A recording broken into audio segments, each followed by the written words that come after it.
College football nerds here doing a hypothetical. It's a slow week in college football, still plenty to watch, not so much to preview. And we don't do a lot of hypotheticals, but they're a lot of fun when we do. I want to plug one we did a few weeks ago, Iowa versus Texas A&M. That one was a lot, tongue in cheek. It was very fun. It was very funny. I think you'll like it. This one's a little more serious actual analysis and not just poking fun at some really bad offenses. We're actually doing one with three really good offenses, and we've never done a three-way hypothetical before. But what we're going to do is we're going to do models for each one of these teams playing one another. That's Ohio State, TCU, and Tennessee. I've got Josh with me here getting nerdy. We're going to talk about it. Josh, I want to set this up a little bit. And there's this consideration, we'll talk about it more maybe at the end, that there's conference differences and things like that. Conference isolation is a challenge.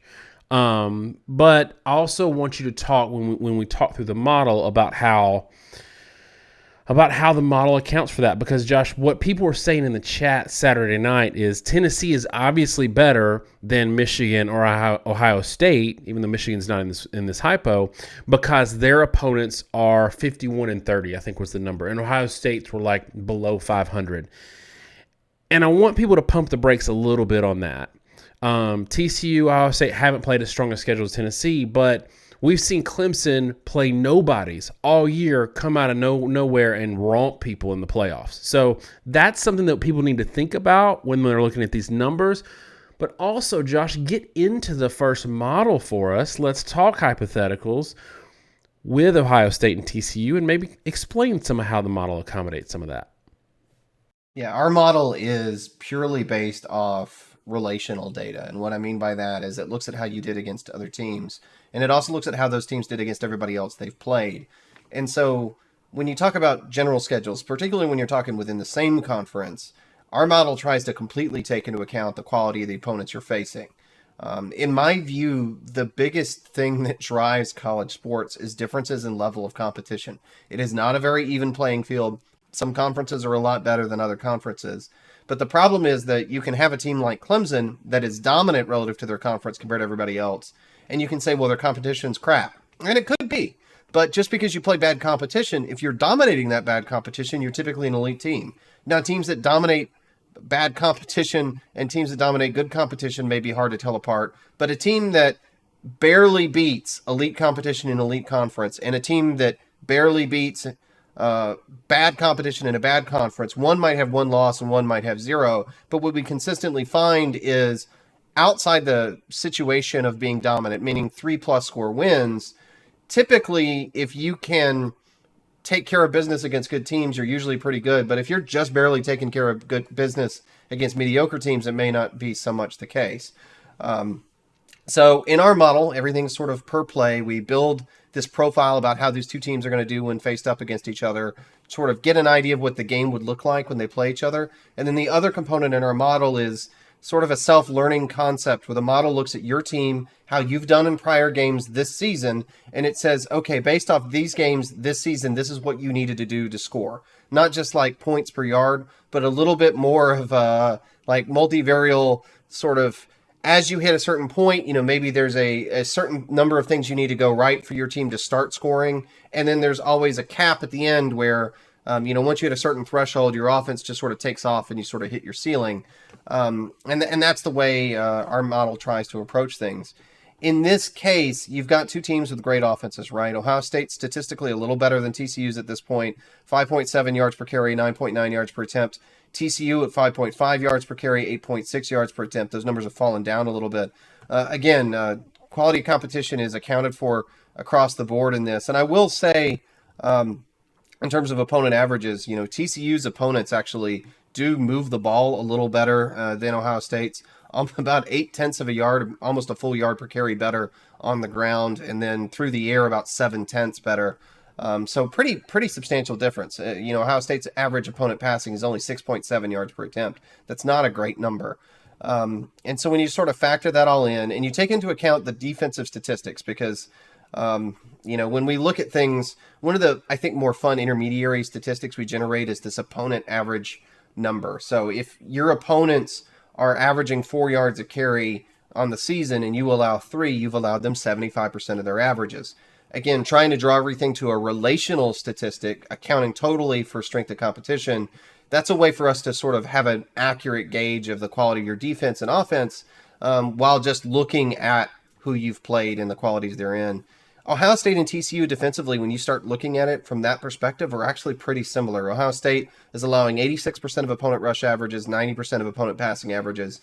And what that means is that while Ohio State's defense has played very good, the truth is the teams they've played have not moved the ball very well across the board. And you can say whether or not you think that's a Big Ten thing. Maybe all the defenses in the Big Ten are good. Maybe all the offenses are bad. But the simple truth is, relative to other teams in the Big Ten, in general, Ohio State's only actually been about 10% better than what most teams have faced. And TCU, whose defense isn't really viewed as good, again, it's only 2% behind Ohio State. So when you draw those numbers out, it gives Ohio State a pretty significant per play advantage, 7 yards per play to 6.2. Those are big numbers, I should say, but maybe not so big that you can just run away with it. And it ends up being a 6-point edge. 32 points for Ohio State, 26 points to TCU. It's giving a very slight edge for the defense, a very slight edge for the offense for Ohio State. And you end up with only a 6-point margin, which I think is interesting, clearly showing Ohio State's the better team, but also indicating, again, and our model is a baseline, right? So we don't use priors. We could use prior year data. We could use recruiting rankings. But we want to say is just based off on the field and on the field alone, how you've done this year. If these two teams played each other, what does their B game look like? And on paper, based off how you've done against your opponents, if you were to play that out and just sort of play your average game against each other, it's a 32-26 game. College Football Nerds has a sponsor for 2022 college football season. It's Bird Dogs at birddogs.com, 2 Ds. Josh, I've got a home gym, and I know you're wondering where this is going, but I've got a home gym, and I work out from home and just raise the garage doors because it's hot year-round where I'm at.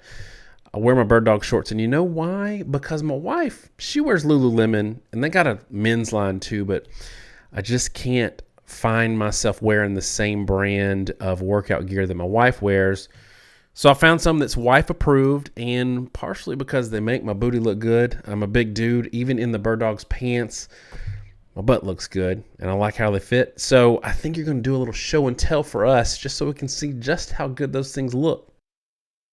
Yeah, and I'm a nerd that's up here in Washington, D.C., where it's a little cold this time of year, so shorts don't always work for me, but thankfully Bird Dogs has a lot of options. So I'm wearing right now the joggers. You can see, I think they make me look pretty good, or at least as good as you can make me possibly look.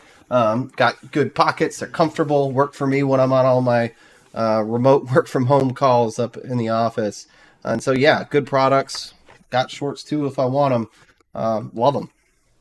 So go to birddogs.com, enter promo code NERDS, and they'll throw in a free Bird Dogs rope hat. That's birddogs.com, 2 Ds, promo code NERDS, and boom, free Bird Dogs rope hat with your pair of Bird Dogs. The most comfortable shorts, pants, and sweatpants with built-in liners. You will not want to take these things off. I promise you. There's a couple of things that are showing up here for me, Josh, that I think are interesting. One, you noted that TCU's defense is right there with Ohio State's in terms of opponent averages. Ohio State's had more blowouts, I think, blowout wins, which would speak to maybe backups being in and their defense maybe being a little better. And it's also harder to hold bad teams below their average. But the defenses are showing up here. If you just plucked a college football fan off the street and said, hey, if Ohio State and TCU played tomorrow, what's the score? They'd probably say 40s, high 30s. So 32-26 is interesting to me. And the other thing that's interesting to me, Josh, and this is why I like that we do this in the model, if Ohio State's getting 7 yards of play and only shows up with 32 points, to me, the model is surfacing a little bit of a scoring inefficiency problem, either a red zone problem or a lot of yards. It takes a lot of yards to get points problem. Is that how you're reading this? Because like 6.2 yards per play, 26 points, that's a little low too. Do these offenses, both of them, maybe have a little bit of a scoring efficiency issue? Yeah, that is sort of the suggestion that the model's throwing out. Um, when you look at, for example, like the Penn State game, they were pushing 8 yards per play in that game and they hit low 40s. Both these teams have an ability to generate a lot of yards in chunks between the 20s. And what we consistently see now in college football with these offenses that are more dynamic, more RPO based, um, defenses are playing them in a different way than they used to. It used to be that you played everybody sort of the same way across the board. Your safeties keyed run pass. And for a while, the RPO was this just cheat code to big play scores. What's happening now is that defenses are teaching the safeties to play back on a consistent basis. They're giving plays underneath in the run and the pass between the 20s, particularly outside the your own 40-yard line. And it means that the average yard per play number that a team like TCU and Ohio State can generate can be quite high. But just because you have that high number, you tend to get into the red zone and stall on a more frequent basis. If you're an Ohio State fan, you've seen that, right? You know, red zone scoring at times has been something of an issue. It's been a number of occasions where if Ohio State had just been able to punch the ball in on a consistent basis, that they would have won by a large margin. And what I'm telling you is that is a function of offenses today. That's not necessarily even a flaw in Ohio State. It's just saying if you've got the talent to run a proper RPO attack, you're probably going to gash everybody between the 20s. The game really is the opposing defense versus your offense inside their 40-yard line, whoever's defending the end zone. And that's where that's where the bread and butter comes together from a points perspective. But the reality of that is that the yardage can be really, really high in terms of team stats, and it just doesn't always translate to points. So I think both these teams kind of fall in that category. All right, so I want to set this next one up, TCU and Tennessee, and you've already explained the model, but maybe note how because of the opponent averages allowed are a little different for the defense that TCU is going to face this time, their offensive numbers are going to be different. So I just, you can call that out real quick, but I just want people to notice that like TCU's numbers aren't going to be the same in this model. But maybe get us into this one and we can talk about it. Sure. So again, our model is designed to be purely relational. And what I mean by that is it's based off you and your matchups versus the team you're against, not anybody else. It's not a power rating model. Sometimes people want us to rate teams 1 through 130. Our model is perfectly capable of creating a result where team A beats team B, B beats C, C beats A. You'll see it doesn't actually happen in this case, which is kind of why it's fun. But TCU's matchups are different with Tennessee, so the numbers do come out a little bit differently. You see the same defensive statistics, 88% against the run, 92% against the pass. Tennessee in particular, though, as a team is a lot more skewed towards the run. 74% against the run is quite good.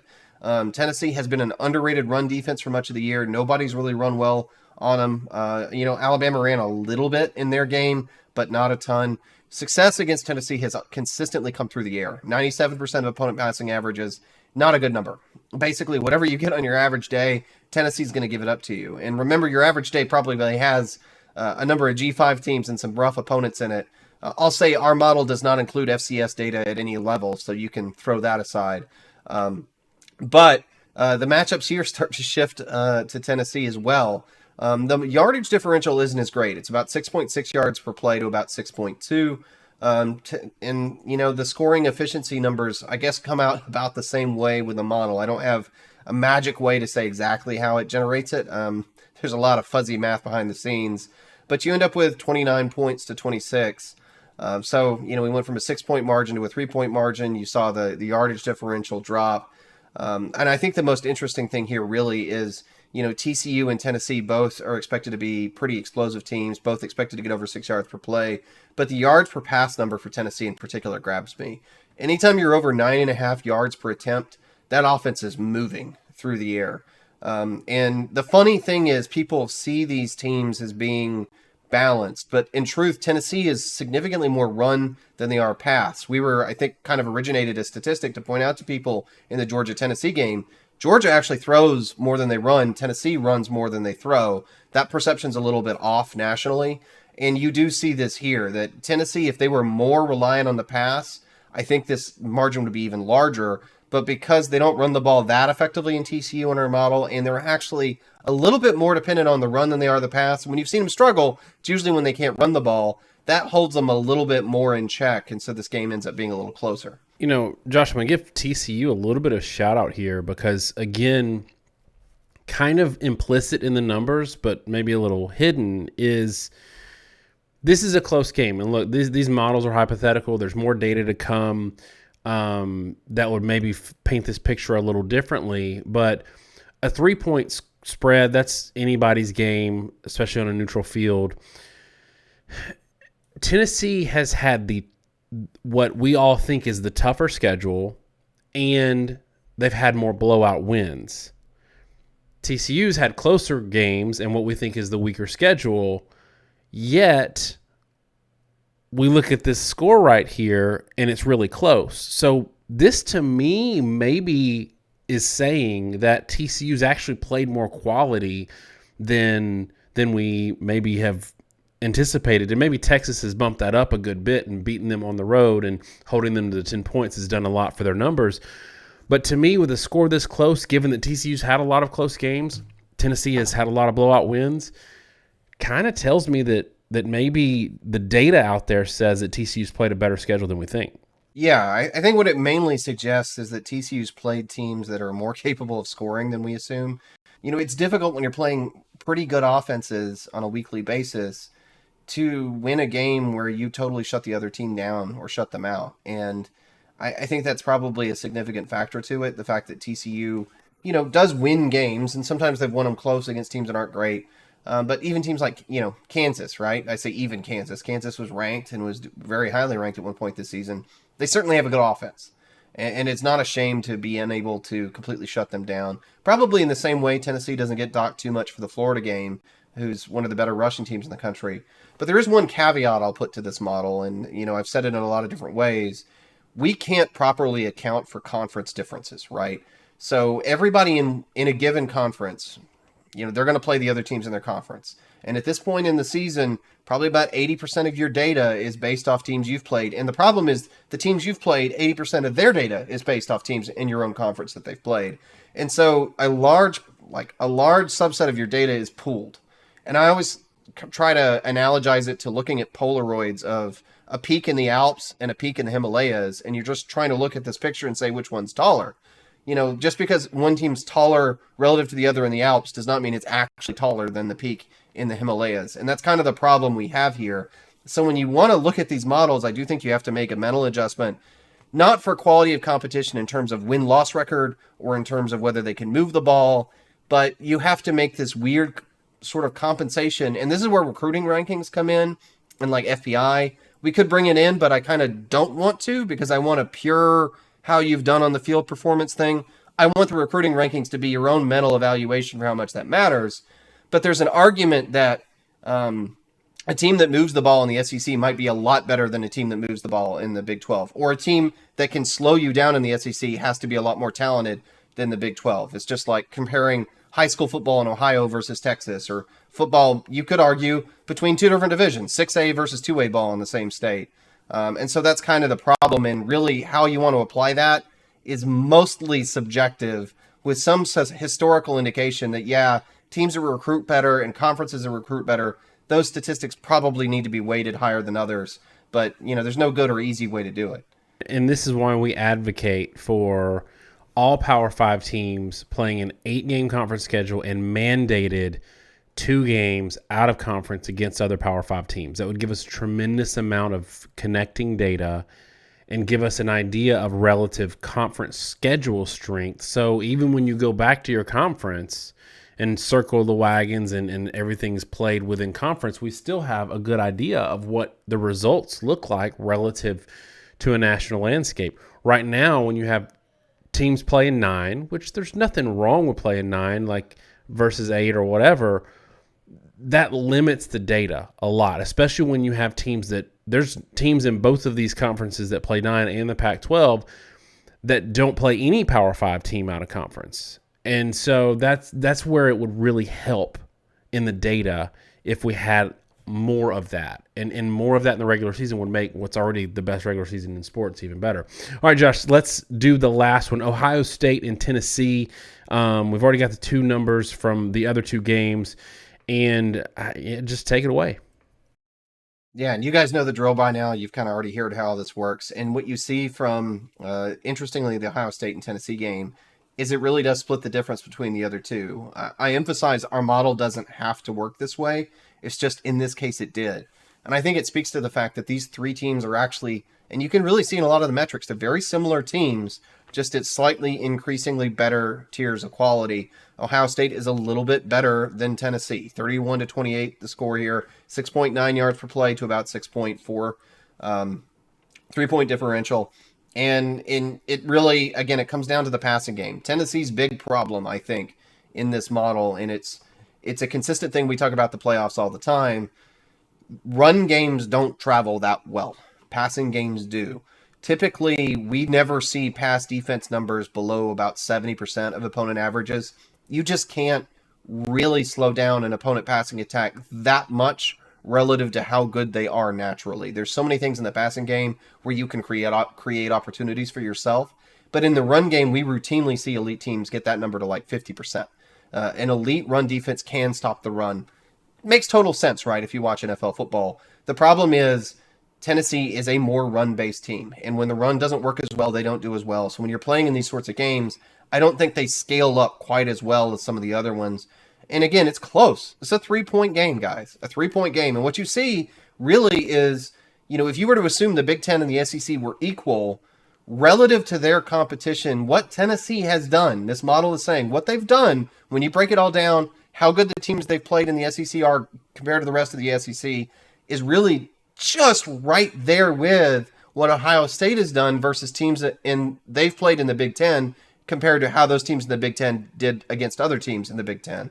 So, yeah, Ohio State by 3, but a close game. And I'll say in a 3-point margin, you're really only translating here to like a 60% win percentage, like a 60-40 game. That's all this is really saying. So it does favor Ohio State, but by a fairly slim margin in truth. What we've seen consistently from Ohio State, I think, this year is good defense. And again, you can talk about the offenses they've faced not being great, but, that's why we do relative numbers and percentages allowed versus their averages. And Ohio State is there. I think that, Josh, the one thing that we've said, and this is where I feel like Ohio State's offense has maybe stepped back a little bit. We've said this for a couple of years now that, like, if Ohio State, their defense was bad. Like, it was bad last year. And you keep hearing, and I think it's a fair point, if Ohio State had a top 10 defense or top 15 defense last year, they're running away with it. So this year they might have that. But since they're not running away with it, even though they're an elite team, they're not elite plus, at least in the numbers. To me, it says that they've regressed a little bit offensively, and I think a lot of it can be attributed to injuries. JSN not being there, running back room's been banged up all year. But do you get the feeling that this is saying the same thing? That, like, yes, objectively, defense has improved, but the fact that your offense, it seems like your offense has kind of come back to earth a little bit, which means you're not running away with it on paper against everybody. Yeah, I think that's absolutely the case. I mean, Ohio State as a football team has improved tremendously defensively. I think it's obvious to anyone that watches them. But on the offensive side of the ball, we've had really 4 games now where Ohio State's just been asleep for a half. And one game, maybe 2, you can sort of excuse it. But when that happens several times in a row, then things like our model and even me personally, you've got to give some weight to that. That indicates this is an Ohio State team that can be slowed down. Last year's team, I don't think you really could slow them down. It happened a couple times. Even the Michigan game was a very close game until late. But this Ohio State team has enough chinks in their armor that it keeps it close. And again, let's not discount the fact that these TCU and Tennessee teams are very good. Yeah, I think it says a little bit about where Ohio State is, but I think it also says a lot about where Tennessee is as a football team. I think it's more interesting, really, that these scoring numbers aren't higher than they are. I think that indicates a lot about where the defenses are and, maybe where there's some scaling issues between them, that you end up more like the high 20s, low 30s sort of score range. With that, I mean, do you want to rank it out? Because it's nice that this actually comes out pretty darn cleanly now, best to worst between the 3 teams. I mean, it's similar to my top 10. Like, I've got Ohio State ranked ahead of both of these teams. I've got Tennessee ahead of TCU in my top 10. And then I got TCU right behind Tennessee. the one thing that people are going to say about this in the comments, and I'm going to preempt this, is they're going to say, well, Tennessee's the one team with a loss, and they had a pretty comfortable loss. Like it was a big loss in terms of the number. I will say that Tennessee held their own in that game. If you look at the whole game and not just the first quarter, 2 quarters. But I also think there's a big swing in home versus road this year. I think Ohio State beats Penn State, beats the crap out of them early, not late pick sixes and things like that. Beats them bad early if they play them at home. And I think Tennessee, if they're playing Georgia even on a neutral field, it's probably much more of a game. So I think any of these teams close to one another, it says a lot that there's a lot of quality there. Would you rank them the same way? I would. I mean, this is the way I have them in my ranking right now. I have Ohio State first, Tennessee second, TCU third. And to your point, I mean, the short reality is that Ohio State and TCU haven't played anyone nearly of the overall caliber of Georgia. People want to point to the Kent State game, which they did win by a large margin, and they had a multi-score lead since the second quarter. They just didn't put it away. In the Missouri game, which that was a definite struggle game. But Georgia, losing to Georgia, even by a good margin, from our model's perspective, is absolutely no worse than having a struggle win versus Notre Dame in the opener.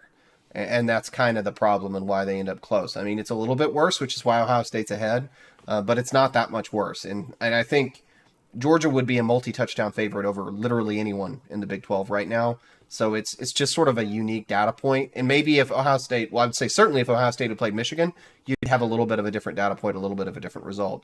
But right now, that's where you're at between the three teams. I think it's interesting. We're going to get into playoff discussions, I'm sure, nationally at some point soon with all of these. There's a lot of stuff that can shake out with the top four. Really looks like we're going to have a non-conference champion make the playoff this year. So we just thought it'd be interesting to break these three teams down, especially given that they're kind of similar stylistically. And that's the way our model views them. All right, that's it for us on this one. You can feel free to give your score predictions on these. We don't do predictions and hypotheticals as a rule, but feel free in the comments to take that one on and let us know what you think about these types of hypotheticals. If we should do more, report back after you go watch the Iowa versus Texas A&M hypothetical. Get that one going back again in the Google algorithm. Thanks so much, y'all. Have a great week. God bless.